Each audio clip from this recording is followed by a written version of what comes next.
Welcome back to another episode of Know the Good, Good to Know podcast, where we talk about all the good stories from around the world. Let's just jump into it. Let's do it. Let's and go. we've got video for the first time. You can Man, see it's us. so weird. We're a bit nervous, aren't we? I'm so nervous. It's such a weird thing having a camera on you. And we've spent a little bit of time setting up. We've spent so much time setting up. It's been far too long, but we're not a little, I was going to say organisation, but we're not a tech team. That's what we're not. We're not very technical. We're not a tech team. So we're winging it. It's rudimentary at best. Yeah. Let's put it that way. It's like I said to you today, that I said, oh, you can use it if you want, but I'll use it, which is, it's like when you see a Disney character in Disney World where they've taken their mask off. Yeah. Completely ruined all the fun and all the magic. But we're trialing it. We'll see how it works. Or if it goes tits up, you're gonna hear us talking about it, and you're not gonna see our faces. No. So it might be a good thing. But if you're listening on Spotify, check out YouTube. You never know, we might be there. You might see our beautiful mugs. Yeah, you might see our beautiful mugs. I might see our beautiful mugs. Well, I told you to start last week, so I will. I'll do you a good deed, and I'll start my good news story. So, my good news story is sharing an astonishing journey of a very, very resilient brain, and we're talking like next level. Jacob Heindel. Brain, yeah. Okay. Oh, you wait for it. Sorry, I didn't hear what you said. That's all right. Jacob Heindel, once a vibrant head chef in Boston, Massachusetts, living a normal life until 2017, when he began experiencing... Oh, what have you done there? Go on. Oh. I was just turning the headphones down. Right. So loud. Began experiencing strange symptoms. He had high-pitched voice, dizziness, and impaired balance. After several tests, doctors discovered he had a rare neurological condition called acute toxic progressive leukoencephalopathy. Oh, no! You are so close.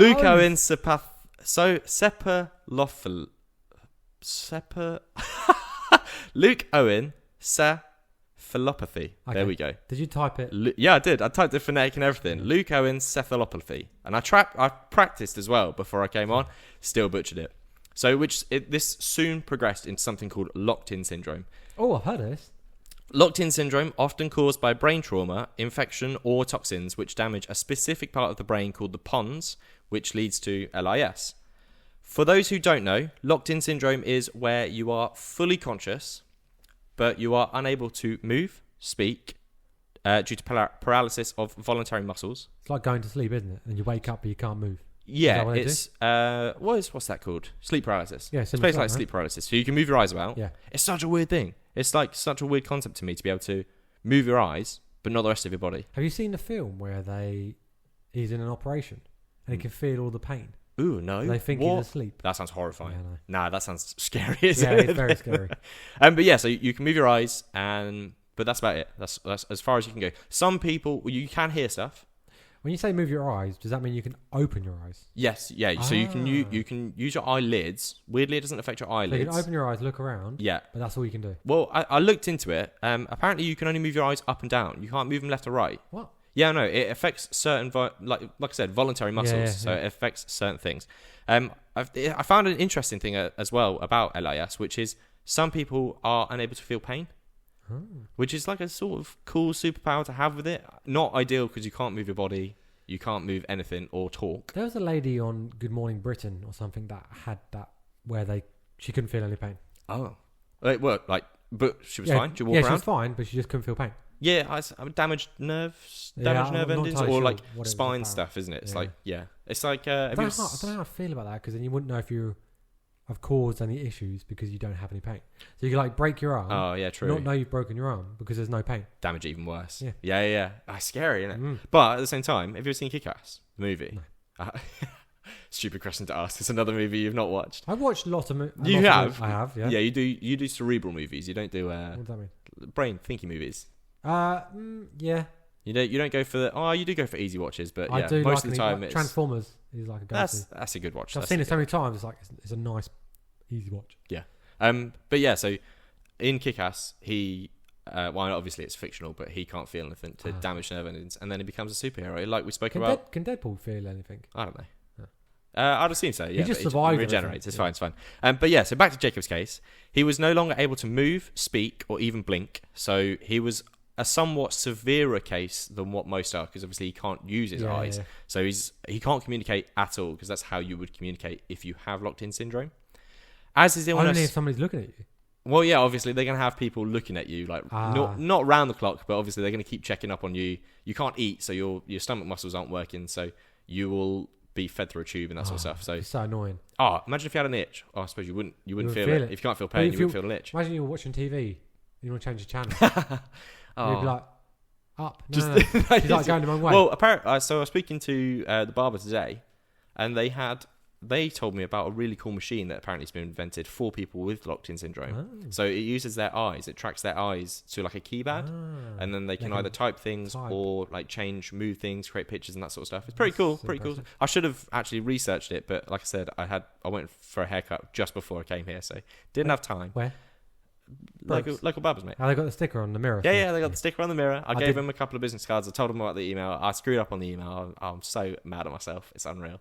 But we'll get some new business cards made up. We'll throw them around. You're going to make them any bigger?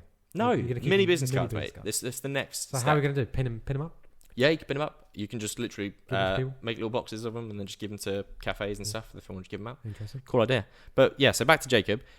His illness advanced to stage 4, so doctors warned him that no one had ever survived this level of the disease before.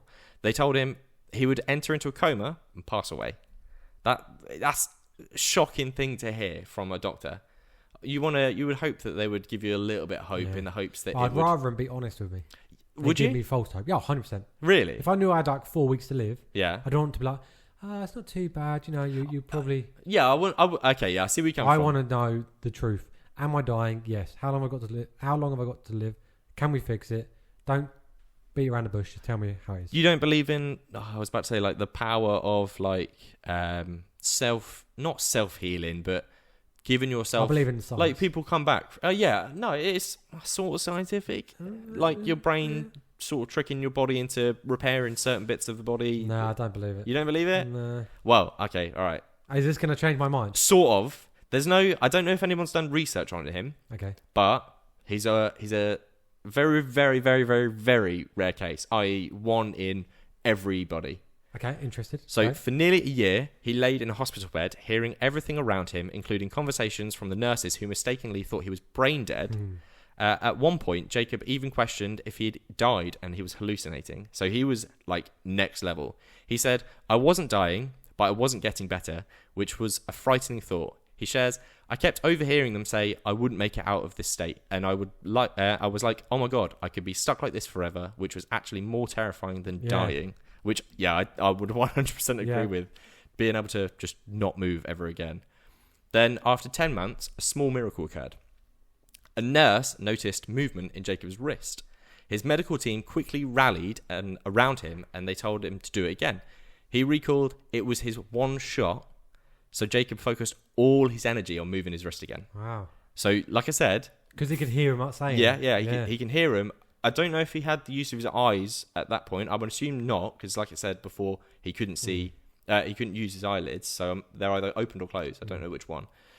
Slowly, he regained the ability to blink, which allowed him to communicate his first words in almost a year, which he said, "I love you," to his family. Really, really heartwarming. Nice. Yeah. Which was thanks to Heindel's doctors, who immediately brought in a specialist on a non-verbal augmented speech therapist, which is an interesting job. Imagine teaching someone how to blink again. He started working with him regularly to learn, like I said, how to blink.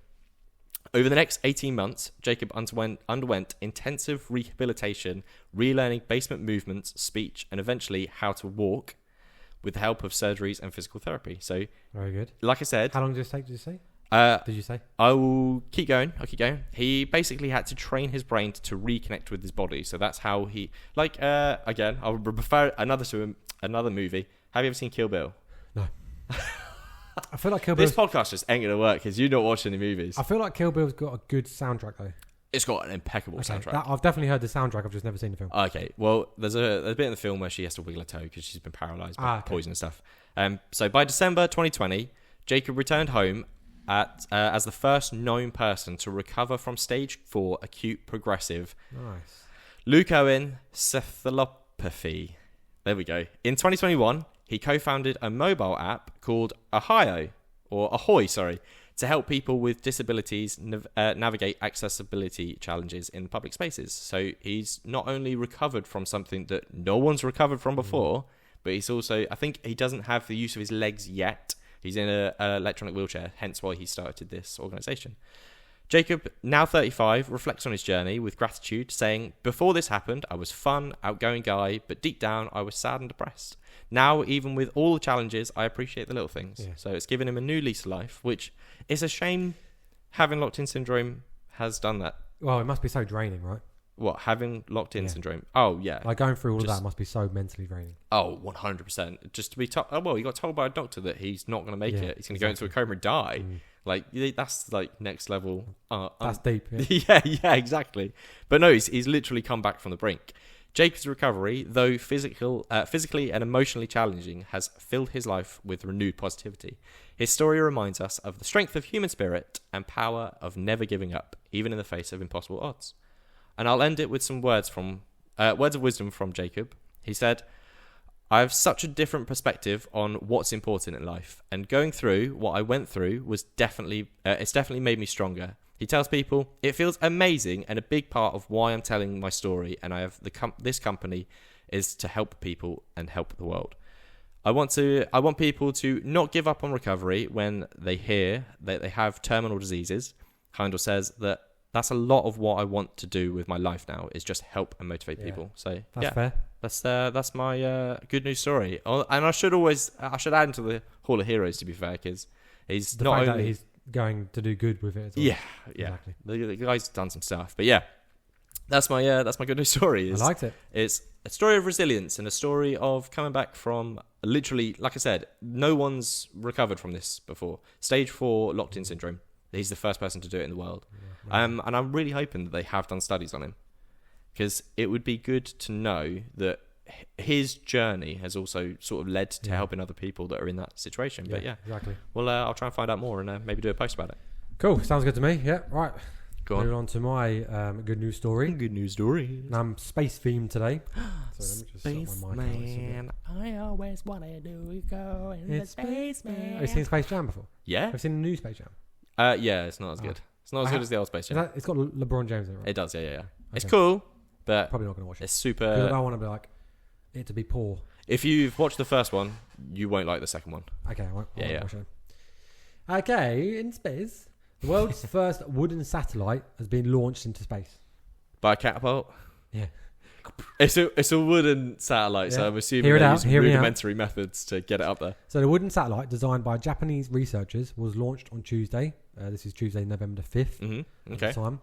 Experts hope to test how timber can be used in the exploration of the moon, Mars, and beyond. Okay. Timber. Going to Mars and beyond. I can't imagine a piece of wood just floating around in space. Well, hear me out again. Yeah, no. Sorry. Lignosat will be flown to the International Space Station, so the ISS, on a SpaceX mission before it's released into Earth's orbit. Oh, okay. So it's, what's his face? Elon Musk doing it? Yeah, it's not him doing it. Okay. So an astronaut who studies human space activities at a Japanese university said using renewable materials will allow humans to build homes, live and work in space forever. Whoa, hell yeah. Oh, we're miles off that. We are, but we're so getting to that stage where we're going to have like proper sci-fi movie stuff come to life with the medicine stuff we're talking about and now building in space. Yeah. Woo! Hell yeah. Aiming to plant trees and build homes of timber on the moon and Mars within the next 50 years. Someone knows something. Really? Someone knows something. If they're planting trees on the moon, they're definitely trying to get oxygen up there. And I don't think they're going to be in the moon. I think they're going to be. Well, just said on the moon. But or space stations around a space station. Still, I reckon someone knows something. Like a Martian going off. Makes his potatoes. Oh yeah. Oh, I forgot about that. Yeah, that's on Mars though. Wood is more durable, and in space, as there's no water or oxygen, it wouldn't rot or catch fire. Inflammate. Yeah, because inflammate, is that right? Inflame. Inflame. No, it wouldn't catch fire because there's no water and there's no oxygen. So that's what I mean. The vacuum. It won't rot. Yeah. I was gonna say that was the thing that I thought, but yeah, I suppose. That's such a weird concept that nothing would rot in a vacuum either. No, because there isn't. Yeah, there isn't a reaction for it to happen. That's weird. That's cool, but yeah, okay. The environmental impact of the satellites at the end of life is also minimised, burning up in Earth's atmosphere, meaning less pollution. I've got a little bit of facts on that later on. Oh yeah. Typically, decommissioned satellites must re-enter the atmosphere to avoid becoming space debris. And they come through, which are typically their metal satellites, create aluminium oxide particles during re-entry, but wooden ones, like I said, will just burn up, no pollution. People will think they. Why are you laughing? No. What were you thinking of then? People will think they're going to get a piece of this satellite, but there's going to be nothing left before it gets into the Earth. Well, they'll just fall into the sea anyway, don't they? Yeah, that's There's what like I a mean. falling spot in the Atlantic, maybe. Something. I don't know. Yeah, there is like a destination where typically most of them fall. Well, not for long. SpaceX caught That's very true. Caught the thing. Mr. Dewey said metal satellites might just be banned in the future due to the environmental impact. Yeah. And if we can prove our first wooden satellite works, they're going to pitch it to Elon Musk. Proper pitch it to him. Do you reckon it'll make wooden robots as well? Yeah. So it's made in Hongkou. I guess that's in Japan. You've properly given yourself. It's made of Honku. Oh, is that Honku. a specific type of wood? Honku. Yeah, it's a kind of magnolia tree native to Japan. Oh, okay. And is made to being used for traditional Japanese techniques without screws or glue. So there'll be nothing to bind it. Okay, yeah. So it's The used way they like design wooden it. pegs. No. Yeah. But the way they design it, they don't need glue and screws. That would you not be terrified? I suppose if it's an unmanned ship, isn't it? No, yeah, it's more of a satellite than it is. Yeah. Okay. Yeah. So the satellite would stay, the one that they're going to deploy, the one they have deployed, will stay in orbit for around 6 months. The manager of the research institute said it may seem outdated, but wood can actually be cutting edge technology as civilization heads to the moon and Mars and beyond, like we said before. Mm. And it also could expand to space and expand the timber industry, which I was a bit like, don't know how I feel about that. Yeah, I was going to say. But it depends. It depends how they... Plant. Trees don't grow as quickly. Like replant and the process that they do it. I just thought, like, are we going to get to that stage where we have really ornate timber ships? Well, we're going like timber spaceships that look like... have you ever... again, I'm going to say Futurama? I'm going back to another movie, but have you ever seen Treasure Planet? No. Oh my God. These are like absolutely amazing movies that you've not seen. Treasure Planet is a top tier movie. You'd like it. Okay. I reckon you'd like it. I'll watch it. But yeah, that's space pirate ships, basically. So... That's the concept, right? And I thought I'd do a little bit of digging just to see the actual impact of standard metal or whatever satellites and the environmental impact they have, the reason they're pushing for this effect, right? Okay, yeah. So did you know, firstly, we have discussed this in the early days, there's over 7,500 satellites in orbit as we speak. Active satellites? Yeah. Well, no, not all active. Oh, okay. Some have just been decommissioned and just floating around just out there. I mean, we did discuss this a while back. We did. They also estimate that more than 1 million pieces of debris in size of 0.4 inches are greater orbit around the Earth, posing a threat. So this is just debris, right? Millions of pieces, about 1 centimetre in size, are just circling the Earth. Just debris. So weird. Which can have a big threat to obviously space operations in the future when we try to go up there. Mm-hmm. I guess it also helps stopping the aliens coming because they can't. Yeah, they're just looking at it and go. Ding. I don't want to be part of that mess. Yeah. It's like us walking to a landfill and be like, maybe we don't go in there. On average, anywhere between 200 to 400 pieces of tracked space debris plummeted through Earth's atmosphere every year, and about 20 million tons, which falls into the ocean.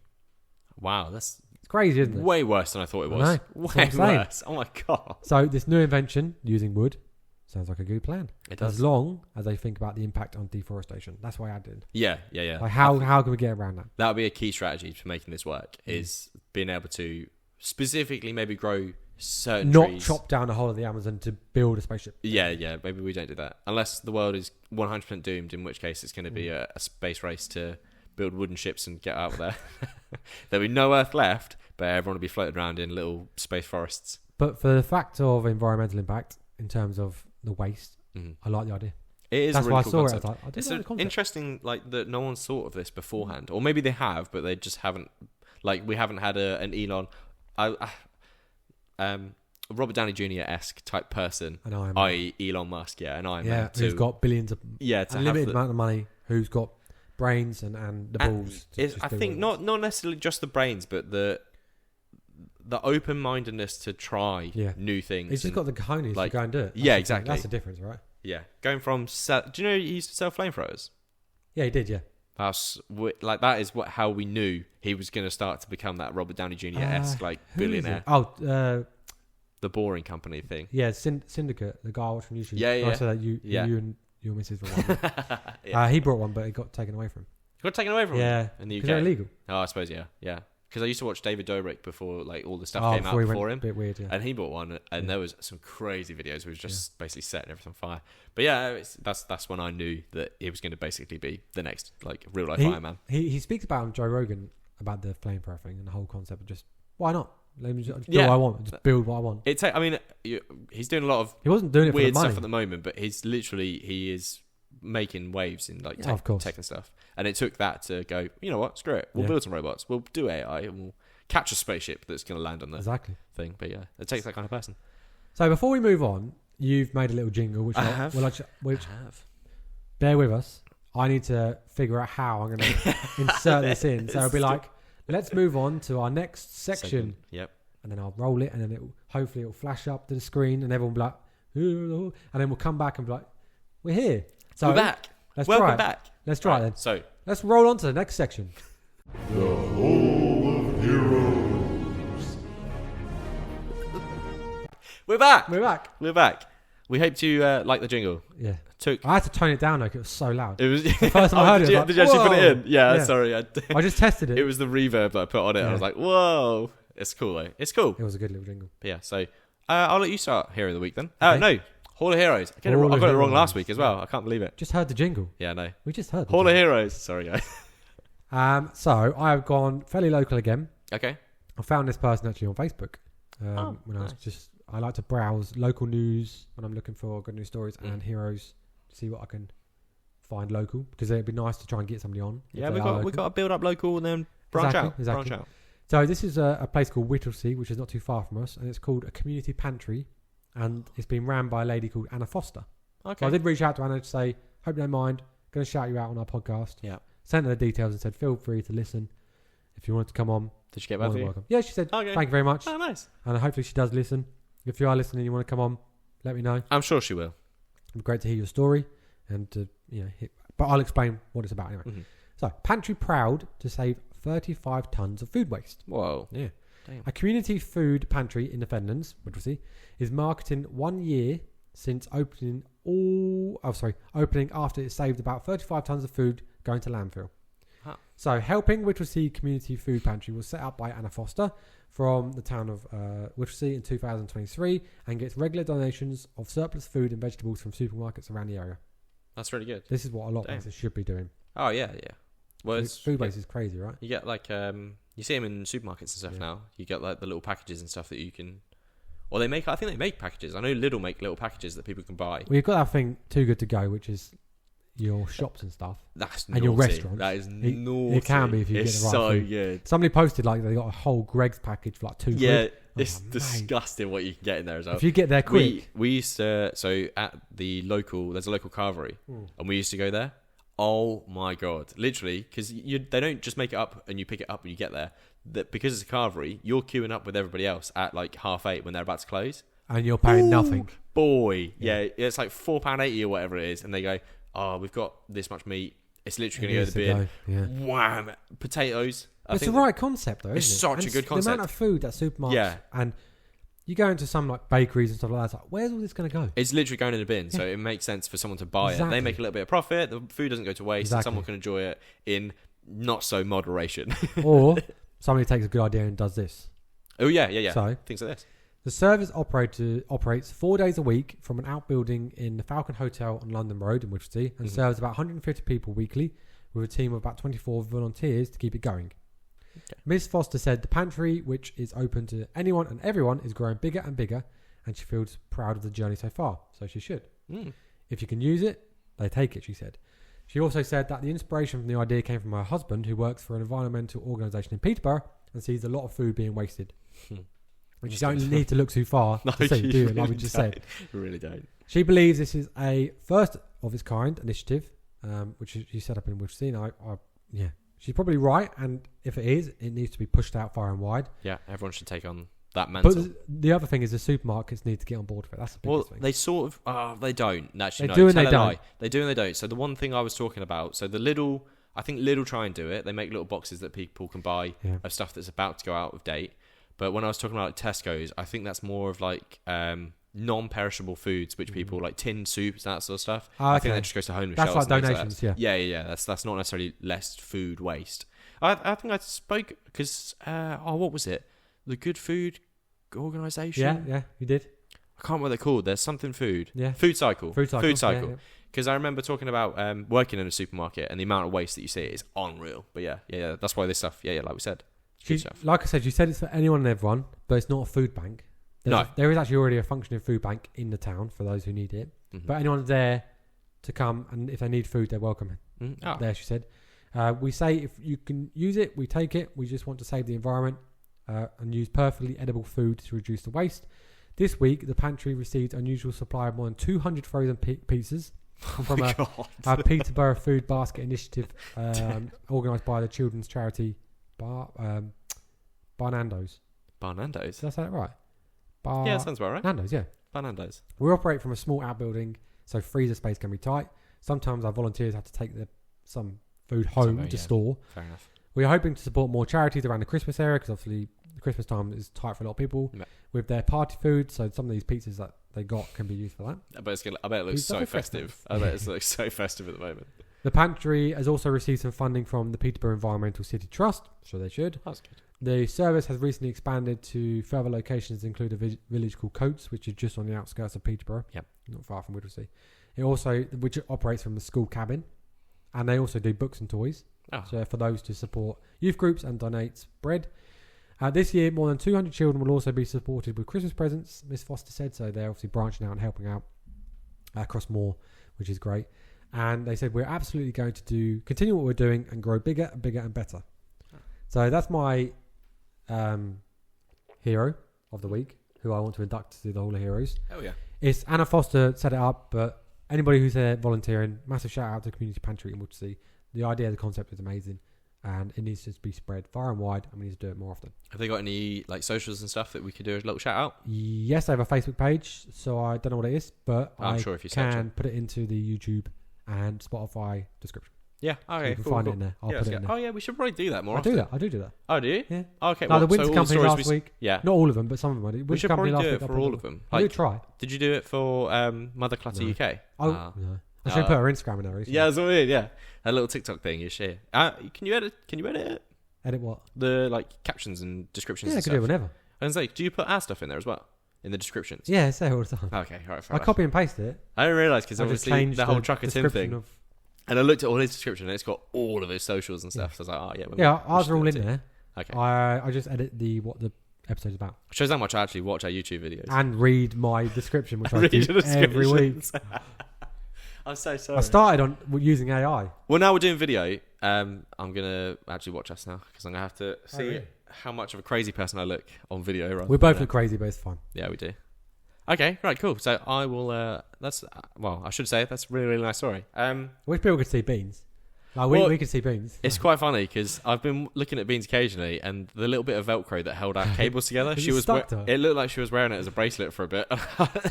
She sat on your laptop bag. Yeah, every single time I bring it around here, it's just a secondary bed. Also, I just clocked pancakes over there. Pancakes there as well. We really need to do like a cat cam. We should do a cat cam to see these bad boys. Well, when Jack comes back and we get him on video, he could be the cat cam. Well, we'll have like Jack cat beds just behind, just sat on his lap. But yeah, he'd have a whale of time. It'd be like a therapy cat, just stroking away. It's cold outside, isn't it? So they're in. It is pretty chilly. Well, I just let Pancakes in when I arrived. Yeah, Pancake. Oh, I disturbed him. Oh, sorry, buddy. What are you talking about? Sorry. I think I've said this before. Like, I think about what animals are thinking. Yeah. Oh, you did. Yeah. You gave him little voices. It was quite funny. The Pancake's like, oh god. All I want to do is sleep. He's Latvian, so I'm not going to try and do a Latvian accent, but what I'm trying to do is sleep with these people. That's French. That sounded so French. Oh, remember accents. We're not going back into that. All right, okay. I'll jump onto my hero of the hall. Hero of the hall. My hero of the hall. Yeah. Hero of the hall. Is that right? Hero of the hall. Yeah. Okay. Hall of Heroes. This is a hero going in the hall. I typically say hero of the week who's going into the Hall of Heroes. Okay. Yeah. I like I said, I noticed I said that hero of the week last week, and I was like, oh no. I want to listen back. I was like, as if I got it wrong. No. So my hero for the hall. I'm taking you to High Rock Lookout. It's a scenic yet challenging viewpoint near Ashford in Washington. Ursula Bannister, who is a resilient 79-year-old, set off on a solo hike 3.2 miles long to reach the spot where she scattered her mother's ashes 23 years prior. Although she had to make a trek many times, or she has made the trek many times, her journey took an unexpected turn on her way back down. A misstep sent her tumbling forwards, and by the time she righted herself, she realised she had broken her leg. Ooh. Yeah, no. In pain and unable to walk, Ursula called out for help. Luckily, and I might add, really, really, really luckily, 3 young hikers soon appeared. An Air Force airman, Troy May, his fiancée, and their friend Leighton Allen. After learning that the search and rescue team would take 5 hours to arrive, Troy quickly stepped up, realising the agony Ursula would face without immediate help. He decided to carry her. As you do. Legend.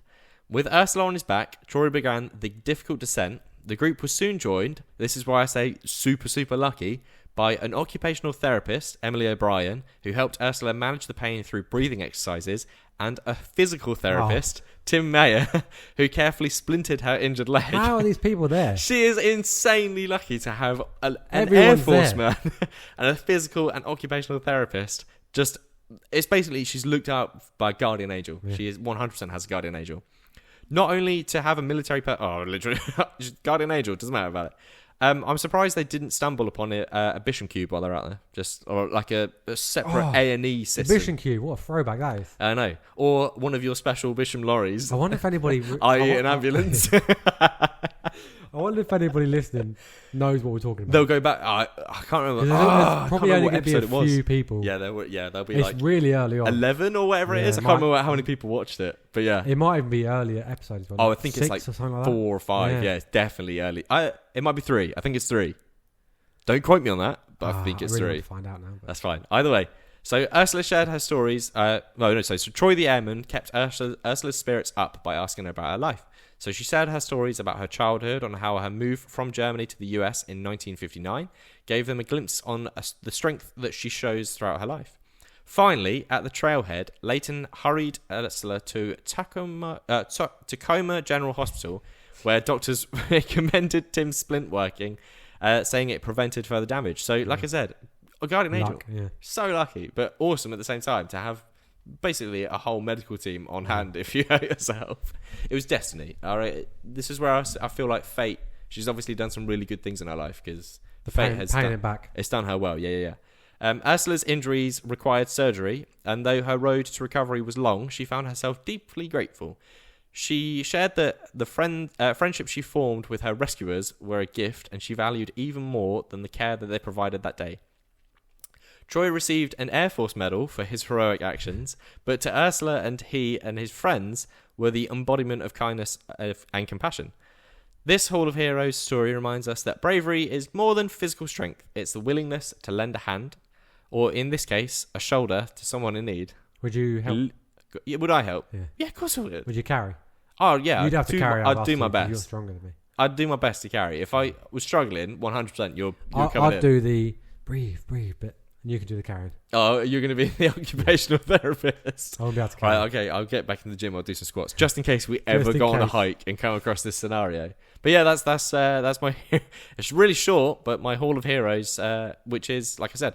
Let me find the names real quick. Well deserved though. They did a great job. 100%. So Troy May, Leighton Allen, and I was really annoyed about this. This is one thing I got sort of a bit bugged by, was they kept saying Troy May's fiance. I tried to look up her name. I generally couldn't find it. They didn't put her name. They just said and not forgetting Emily O'Brien and Tim Mayer. But yeah, so occupational therapist and occupational physical therapist. Yeah. guy. So yeah, that's my. They're 5 heroes. Let's call them, or 6 heroes. Imagine if we had a list Ursula should be there of too. all of them. A list. All the heroes we've inducted.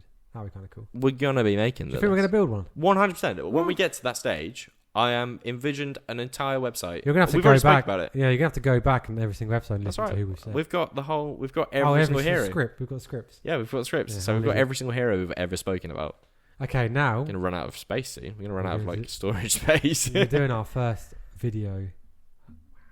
Oh, Yeah. Before you do, Yeah. you gotta tone it down a little bit, Why? because Becca was telling me that when she listens to it, In a headphone. she has to take her headphones Really? out She for you knows to it's do coming. well. Yeah. Okay, Becca, pre-warning, headphones out. I never thought to do that. Wow! That's good to know. It hurt the ears. That wasn't too bad. No, that's on I was video. looking at That's on the video audience. It wasn't too big. Okay. Yeah. All right. So I got a couple of space-themed ones in here because obviously I had a space story. Keeping it themed. I like it. The Milky Way smells of rum, raspberries, and booze. Boy, It's a weird cocktail. I wonder if they have a cocktail called the Milky Way and it's actually made up of rum, raspberry. The chocolate bar Milky Way. No, the space. How do they smell? I don't. How do they smell? Look, It's a vacuum. How are you smelling in the vacuum? I just look at the facts. Maybe they've got something for. I don't. A special smellogram. That honker. Because somebody should create a cocktail called the Milky Way, and it should be rum, raspberries, and it says booze, but I wonder what that. It's going to confuse a lot of people. Maybe there's like it's called distinctive like spirit smell to it. Like it's called the alcohol. Milky Way, not Milky Way. The Milky Way. So Milky Way is a chocolate bar, whereas the Milky Way is the Milky Way. Yeah. Again, I want to see where the science is, but yeah, okay, all right, cool fact. Another space fact: you can survive 90 seconds unprotected in space. Is that holding your breath and stuff? Well, I assume so. Yeah. Again, the whole vacuum thing. I've seen a lot of movies where people's eyes would just suck But out. apparently, you can survive 90 seconds. Okay. Before Just in case. freeze? So we've done a fall into the middle of the Earth. What song would you have for 90 seconds? 90 seconds of a song would you You're a listen minute to and a while half. you're floating around in space? All right, we'll come back next week with one song that's 90 seconds long, or a section of song that you want. Yeah. I mean, you probably find it. Do you know what thing I wanted to do? And I've wanted to do it for the podcast for quite some time now, which is I made a playlist. Oh yeah, we talked about this right at the beginning. Yeah, I made a good news. Oh well, not a good news playlist. I made a positivity playlist, which was a bunch of like really happy songs. And I have got it, but unfortunately, I can't attach it to our Spotify account. So it's on my personal account. Is there a reason why? I don't know. I think it might be because we don't pay for a Spotify account specifically for the podcast.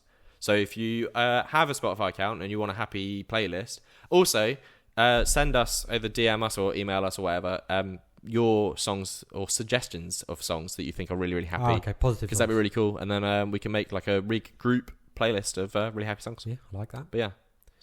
Go on. Yeah. That's what the fact. Lightning kills 10,000 people a year worldwide, Whoa. which is more than tornadoes or flooding. Really? Yeah, apparently so. That's way more. I've got a couple of stories about lightning, actually. Have you ever been hit by lightning? No, but when we went to... You said no, it's like a blasé. No. No? No. Not like, No. why would I be hit by lightning? Yeah, I mean, a couple of times. That's close. It's no Close. biggie. It's no biggie. No, it was a story when me and Becca went to Australia to go see... Becca and Bev, sorry. We all went to Australia to go and see her brother and his fiancée at the time, I think. Or wife. No, wife at the time. And we went to do the Three Sisters, which is like a hike. Okay. You could literally see a thunderstorm rolling in, so you could see cracks of lightning hit the forests. Yeah. And we left at the perfect time because just as we left, the thunderstorm was pretty much over where a massive metal rail was on a lookout. No, it didn't. So many people were on that metal rail. I think 3 people had to get airlifted out. Did it get twanged, did it? Yeah. Whoa. The whole thing got twanged, and loads of people. Did you see it? We didn't see it because we left just before it twanged. Okay. But you could literally see Fine. lightning and thunder. You can see like the strikes hitting trees and stuff literally coming closer and closer and closer. Wow. It's insane to watch because it's literally just a vast expanse of trees. It's so open. But yeah, so many people just stayed there. I was like, why would you stay near a metal fence that's raised, like elevated in terms of land? You are 100% asking for trouble. Don't even go fishing when it's lightning. What? Yeah, no, why would you? It's metal rock. Hold up a metal rock. Yeah. But yeah, so yeah, they got airlifted out. Wow. Also, I don't know if you've got it on your facts. I'm assuming you probably haven't, but there was a guy. I'll have to find him because it would be a cool outside story. He got struck by lightning 3 times. Yeah, I've read about that. Yeah. He got his grave struck. His grave got struck as well. So really? Yeah. He is literally I think he got struck twice while he was alive, and then the third time it struck his grave. He's either a superhero or he's been cursing in church too much. Real life Wolverine. He's got a metal skeleton. Oh.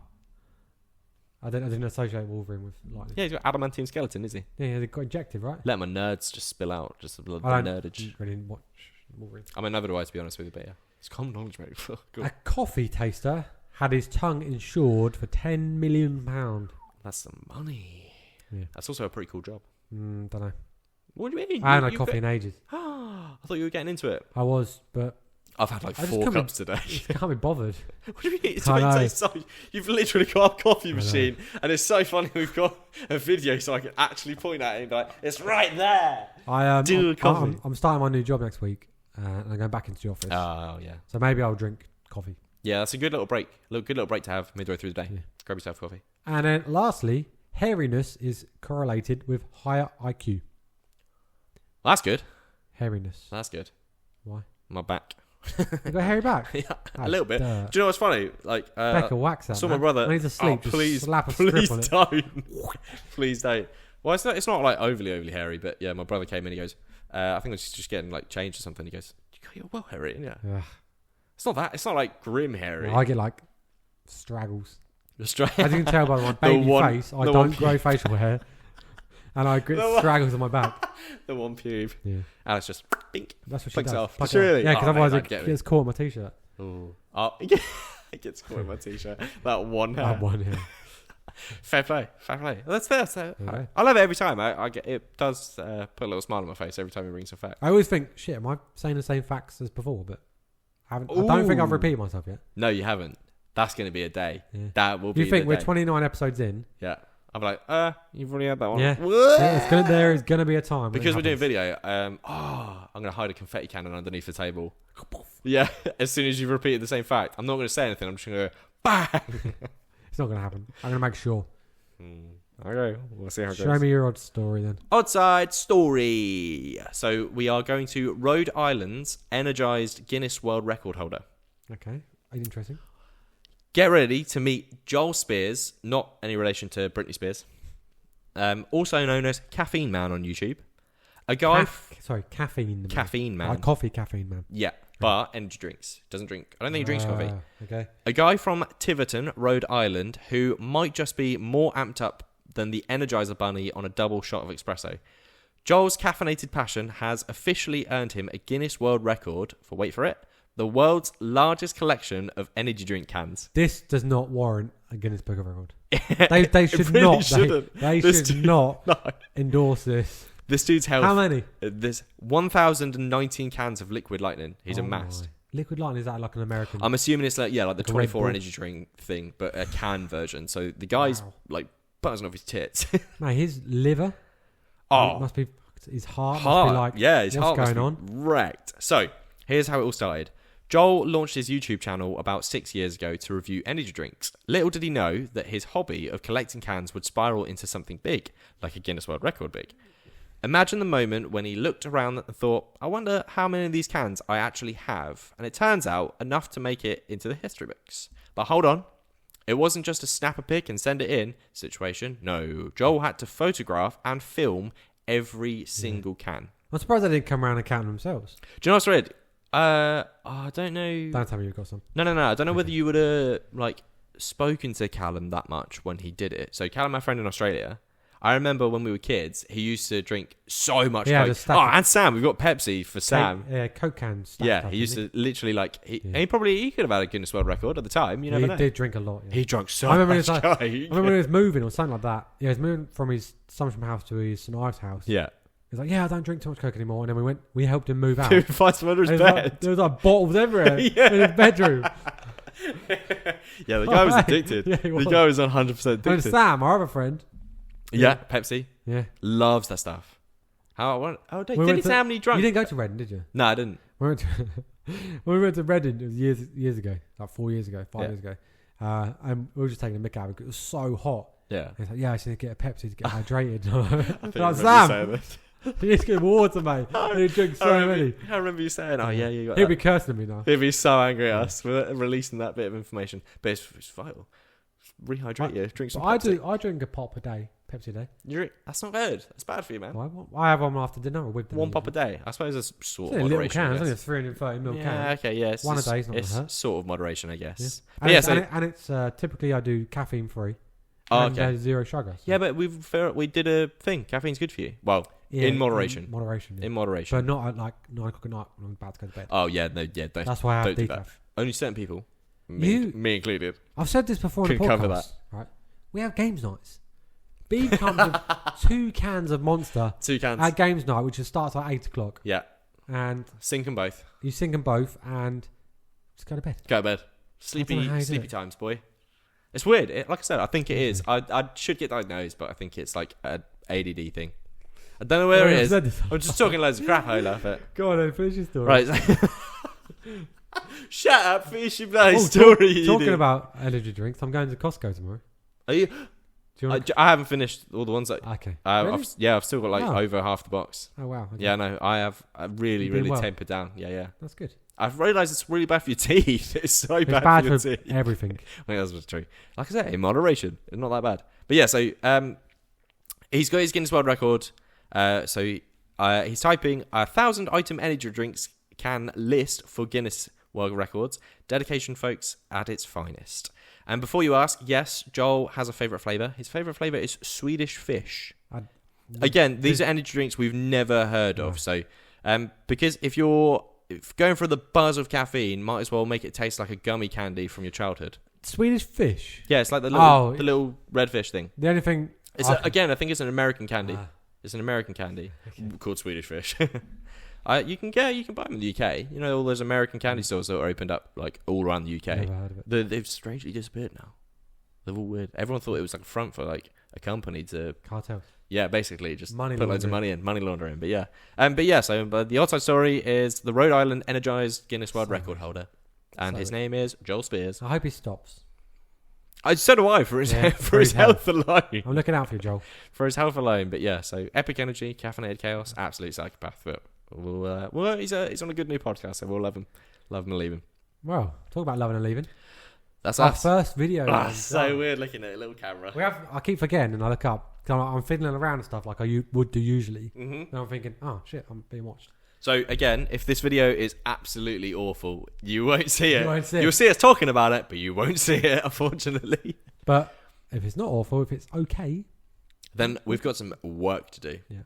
Got some editing work to do. But yeah, all right. so it's all next on our podcast journey to expand. What are you doing? Well, I say Who are you talking to? top 100. There we go. Top 1,000. Top- I'll be happy. Top like 10,000. But yes, so that is us for another. Do you want to tell them the day. socials? I shall. Even though you can find it in the description, even though Beeb didn't know you can find it. Sorry. They're in the YouTube So- and the Spotify description. So if you're feeling a little bit lazy and you can't be bothered to scroll down to the description, you can find our socials on Instagram is at KTGGTKpod. TikTok is Know the Good, Good to Know Pod. Facebook is Know the Good, Good to Know Podcast. It'd be nice to have them all the same, but I don't think it's possible. I mean, we can figure out. Maybe in the future. Just try and change it. But Yeah. the big one, I can look at you now. Look into you. Look into your soul. We'll all look at you. Can you, if you have any good news, send an email, ktggtkpod@outlook.com, and we will try and shout out. Just reminds me of the business cards that I made and missed off the last K, and I've got to remake. We should have left one here so we could have showed the people, but never mind. But yeah, so it's KTGGTKpod at Outlook.com. outlook.com. I did say that. Send us a good news story. Yeah. And we could read it out. But until then, have a great week. We'll catch you again next week, and stay positive. Stay positive.